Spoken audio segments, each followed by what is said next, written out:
আসসালামু আলাইকুম।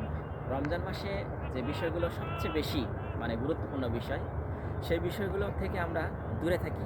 আর আমরা গুরুত্বপূর্ণভাবে নেই কি যে তারাবি ৮ রাকাত পড়বো না ২০ রাকাত পড়বো। ওরা ৮ রাকাত পড়ছে, তাদের তারাবি হচ্ছে না। ওরা ২০ রাকাত পড়ছে, তাদের তারাবি হচ্ছে না।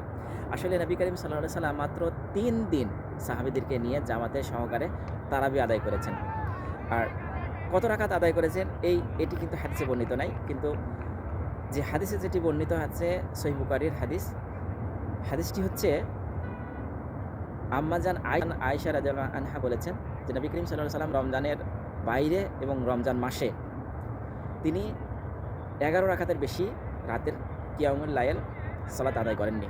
তো এই হাদিসটি থেকে আমরা পাই যে ৮ রাকাত নবী করিম সাল্লাল্লাহু আলাইহি সাল্লাম বলেছেন। হ্যাঁ, যখন ২০ রাকাত নামাজ তারাবি যখন শুরু হয়েছেন তখন সেটি হচ্ছে হযরতে ওমর রাদিয়াল্লাহু আনহু থেকে শুরু হয়েছে।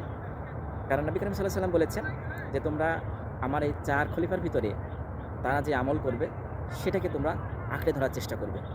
তো এই হাদিসটি থেকে আমরা যদি আমলের দিকে দেখি, যারা ২০ রাকাত পড়ছে তারাও ঠিক আছে, যারা ৮ রাকাত পড়ছে তারাও ঠিক আছে। এটি একটি সুন্নত আমল এবং নফল আমল। এগুলো নিয়ে আমরা বাড়াবাড়ি করব না ইনশাআল্লাহ।